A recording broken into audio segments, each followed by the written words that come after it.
Hello. Hello, everyone. Welcome to Rethinking Parks, your final session of Communicate. Thank you so much for joining us.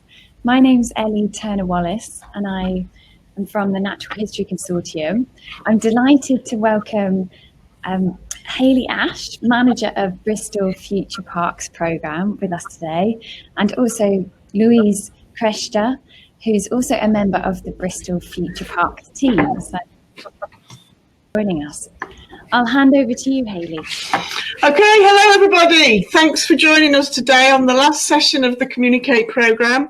We're going today to be talking about how we're going to be rethinking parks in Bristol and how it's working. We have to change the way that parks are managed, funded and framed. And then towards the end of the session, I'm going to present you with an exciting opportunity. Next slide, please, Ellie.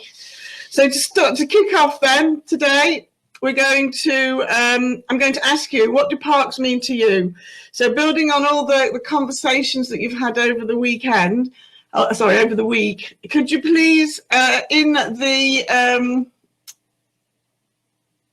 oh, there we go. Yes, there's the slides. Sorry, in the, have we got the word cloud?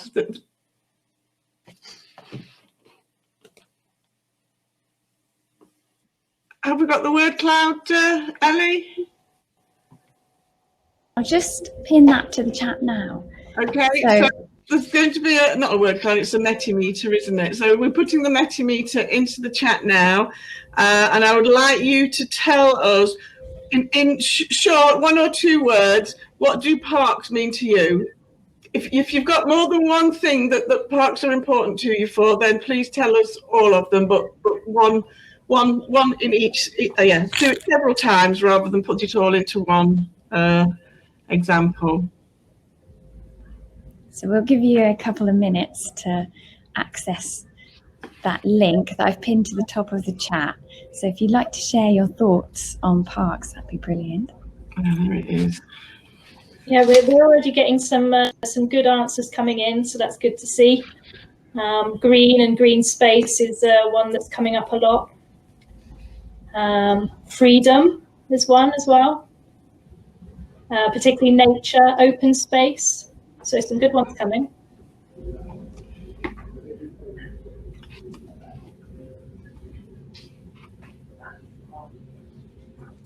There's a couple coming in the chat as well, which is lovely. A space to breathe and relax.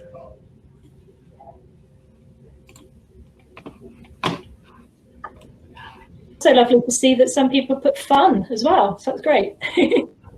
Oh, we all like having fun in parks, don't we? And somebody's put squirrels, my favourite.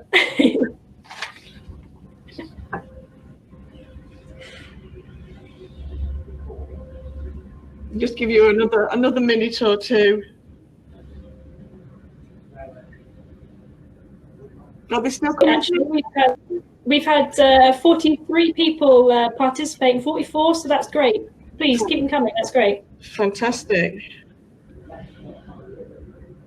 So then we still keep those coming if you've got them, but then if you haven't, I'm going to ask you another question. In the chat function, could you put the most important thing about the park that you visit, your park, the park that's your local park that you go and spend your time in? What's the most important thing about it? Please put that in the chat. That's great. We've got trees, open space, being able to escape. That's a fantastic one. Yeah, Ella saying being able to see out of the city from it. That's a great one.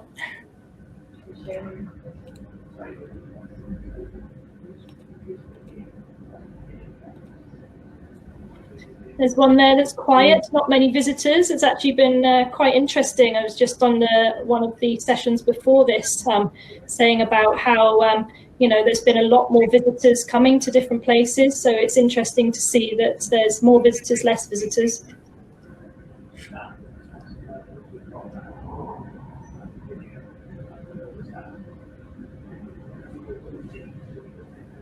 Excellent places of calm, silence.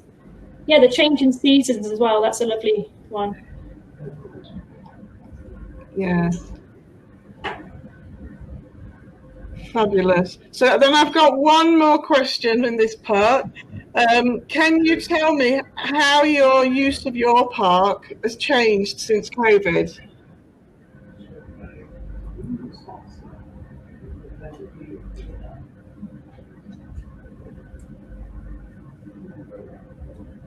If it's changed. Well, if it has changed, yes, it might not have changed, yeah. Oh, feeding the ducks in the morning. That's what I do. Before coming to work. Interesting to see more people, more erosion and more litter, unfortunately. Much busier. Yeah, I agree. That's a lovely one. It's felt more precious. I think a lot of people have actually had the time to sort of to stop and to actually take in everything around them. It's been good.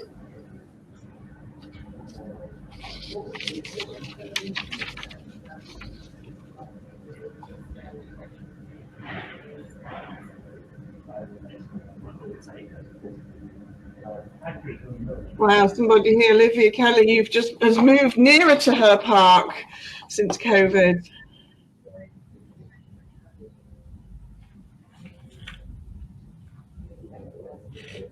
Okay, then thank you everybody. That's really lovely. So I'm going to tell you a little bit about the Bristol Future Parks project now. Just quickly, briefly for 5 minutes. So could we take the next slide, please, Ellie? So just to give you a bit of context then, Bristol was voted to be the best city in the UK to live in the Times newspaper survey of 2017. And the city is really, really proud to shout about its 432 parks. You notice the city, if you know the city well, it's a very green city, and almost every village within the city has got its own centre park. So Bristol City Council then, on behalf of the city, managed 2,217 hectares of green space. That's the equivalent of 4,140 football pitches stuck together. The sites get approximately 17 million visitors a year. And we've just done, as part of this project, we've just had some natural capital accounts from Vivid Economic, and they suggest that every year our green spaces bring in a £234 million worth of mental health benefit and £127 million worth of physical health benefit. That's a whopping £361 million worth of benefit to the health and well-being of the city's residents. It also brings in a smaller amount of CO2 removal, £300,000 worth of CO2 removal. And it's the aspiration of the council, well, for the city actually, from the One City plan, that everybody has access to an excellent quality green space within 10 minutes of where they live by 2035. So we are looking now at how we can do that. And what we found is that using the same modelling, if we do bring up the quality of the parks within the city to the green flag status, the value for health and well-being will increase by £156 million a year. Yet, relatively, the cost of bringing them up to green stand is relatively low, in that it's only 33 million over 15 years to deliver that. Big numbers, big numbers. So next slide, please. Why do we need to rethink the way we manage our parks? Is the next slide coming up? Yes. So parks are great, but they're in trouble across the country. They're not they're not a statutory service, and austerity has greatly reduced the funds that are available to councils, resulting in Bristol's parks budget being reduced substantially as funds are directed to the services that deliver to those most in need. The current budgets that we have for managing our parks are simply just not enough, and certainly not enough to provide the high quality services that are our ambition. However, funding from the council, from the government, is not likely to increase, and we have to move away from traditional budgets and grant-led funding models. So the Bristol Future Parks project, then, it's funded by the Future Parks Accelerator, which is money that's come from the National Trust, the Heritage Lottery, and the Ministry of Housing, Communities and Local Government. And they're going to support us to discover a wide range of long-term solutions on how we manage our parks, how we manage our parks commercial enterprises, and how they will enable us to build a sustainable operating budget for the future. So the programme was put forward because Sheffield approached the National Trust and they said, look, we just can't afford to pay for our parks anymore. Would you like to take them on and manage them for us? And the National Trust thought, well, if we do this for one city, the floodgates are going to open up, and it's going to mean that every city is going to want us to take responsibility of the park. So what they did, they went to speak to the lottery, the Heritage Lottery, and to the ministry, just to put together a programme to start to build a toolkit to enable all local authorities to be able to look at how they can improve their parks. So they funded 9 projects across the country. And the cohort, we meet regularly, we share experiences and learning, and each of the cities or areas that have got Future Parks funding is doing something different. So so part of what we'll be doing is that we'll be producing a toolkit of different options so that other local authorities can learn from our experiences. Next, please. Next slide, please. So our aspirations are really big. Our vision is that by 2050, Bristol Parks and Green Spaces will be first-class award-winning. There'll be destinations that welcome and captivate residents and visitors alike, and our parks will be part of the daily life and shape the character of the city, connecting people to the land and to each other. Our mission is to work together for Bristol with excellent quality, nature-rich, attractive and enjoyable parks and green spaces, and in every part of the city. And we have 3 main goals. The one that I've already spoken about, which is about having an excellent park within 10 minutes walk from where everybody lives. But we also want to increase usage. We want 80% of our residents to be visiting parks at least once a week. Currently, it's only 56. And what we've found through the health work stream is that there's a lot of people that aren't using our parks that their health would benefit if they did. And we want to start to bring activities into our parks to encourage people to feel more comfortable and to have a chance to enjoy the wonderful facilities that there are. And our third aim is to make the service financially secure and sustainable so that we can have parks that are well maintained, where people feel safe to exercise and socialise. So the next slide, please. So a huge amount of work has already taken place to enable us to build a case to reimagining the city's parks. So we've delivered a new volunteering strategy, and I've noticed that Ella Hogg, who's leading on that, is also in this chat today. We're working with health partners at UE and the Primary Healthcare Trust and NHS to increase health activities in our parks. But we're also exploring how health budgets can contribute towards the future investment to increase both their value to health, but also the quality for the users. We've carried out a full asset review of our portfolio, and we're currently baselining our nature offer by delivering 160 ecological surveys, which will enable us to direct funding and argue for net gain, which is a fund that is going to be coming online soon for when developers take away nature. They have to invest in additional nature to the amount of nature that they've taken away. We're also working with communities to explore local aspirations, and have carried out 19 community events and are currently negotiating with 10 local community anchor organisations to work with them to support local stakeholders and people interested in taking positive action in their parks. We're piloting this approach in the Lawrence Hill area, which is the inner city area of Bristol. We're also working with the leisure industry to explore potential and exciting new attractions for Bristol. And we're re-evaluating our in-house enterprises to ensure increased quality of product and return to investment. So what we're saying is we're going to be open to ideas. This is really not a top-down approach. This is a bottom-up approach. We want to hear ideas, whether they're big, whether they're small, especially ones that are innovative. They might not even have been done before. We want to hear let's explore what is possible. I mean, for some examples might be, but this is by no means the limit. You know, a community might want to put on a simple event. People might want to volunteer. A school might want to have a little growing project. But a sports association might want to have aspirations to manage their pitches and to use the site for some income generation as well. Some businesses might be interested in sponsoring a park or even sponsoring a community project.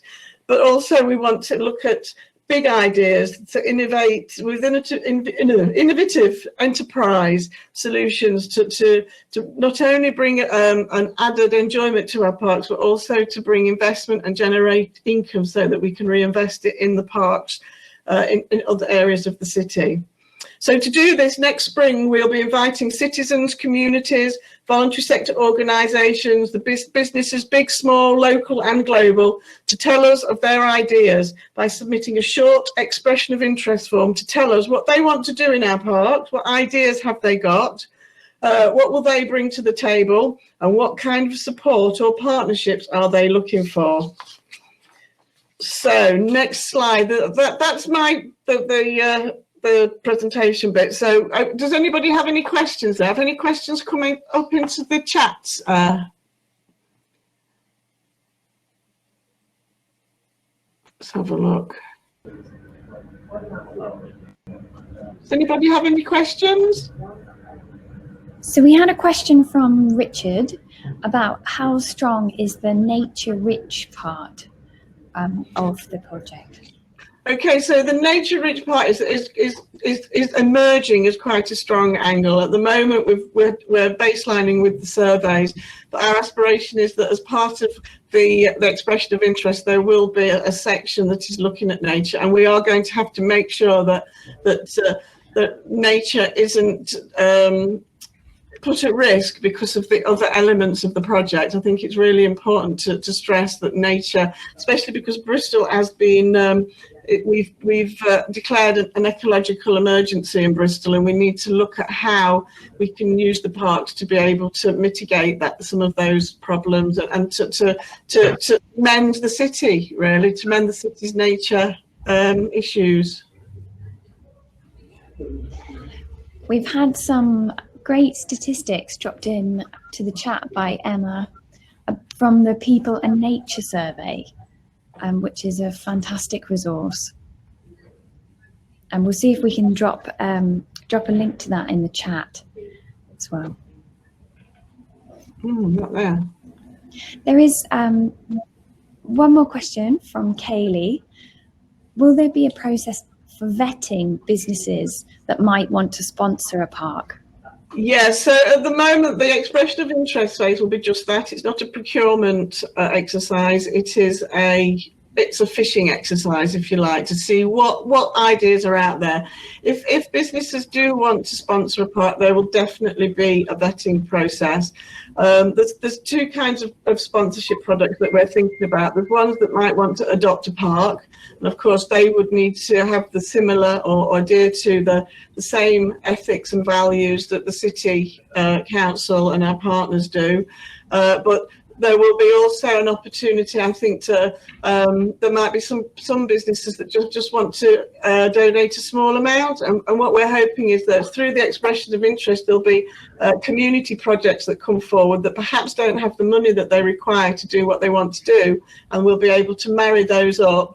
And of course, not only will it be the ethos of the council and our partners that will be looked into, but also the ethos of both of those potential beneficiaries. So, you know, the businesses will want to know that the ethos of the company, the voluntary organisation that they're going to be investing in, will match theirs, and add to their social corporate responsibility desires.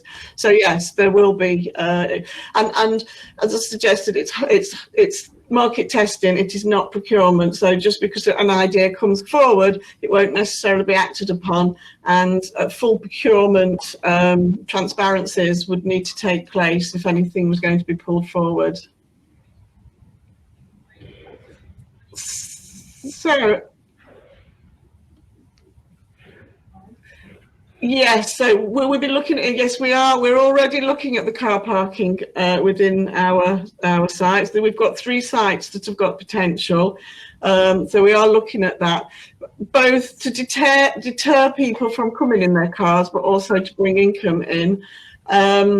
We've had a consultant come and have a look at our catering and the plant nursery as well, businesses, and we've had some very, very good insights that are going to help us to maximise benefit, both to the consumer by better products, but also to bring in additional revenues to reinvest into our parks. So, okay then, I'm going to take you to the next part of the day. What we want you to do is, we want you to come and be part of this journey with us. We want to invite stakeholders with innovative ideas to work with us to explore opportunities, even if they've never been done before. We've got the parks, you've got the ideas. And I was in a conversation the other day where somebody was saying in Sweden, in one of the parks in Sweden, they've built a green energy unit in one of the parks. But what they've done is, on top of that, they've built a ski resort. Well, not a ski resort, but a ski slope, which, you know, it sounds really fun and different, a different approach. So we're not just thinking about the same old. We're really interested in innovative ideas. We want to work together with partners to deliver our One City aims. So then the next part, the next slide, please. It's that call to action that Matt was talking about in his session just recently. But this is a bottom-up call to action. We want to start the journey now whilst you're here in this room with us. Let's imagine today that we've just launched the expression of interest, this soft market testing, and that you've got a great idea that you'd like to explore, which will help us to achieve the city's ambitions.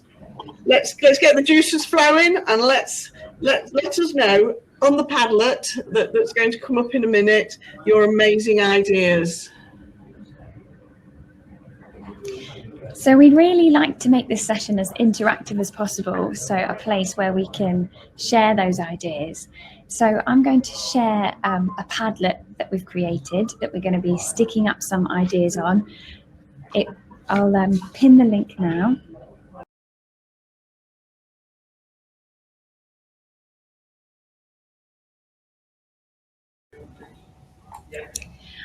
I've just spotted the time. It's gone so quickly. It's almost time for us to wrap up. Did you want me to just quickly share the word cloud from the beginning? Yes, please do. Okay.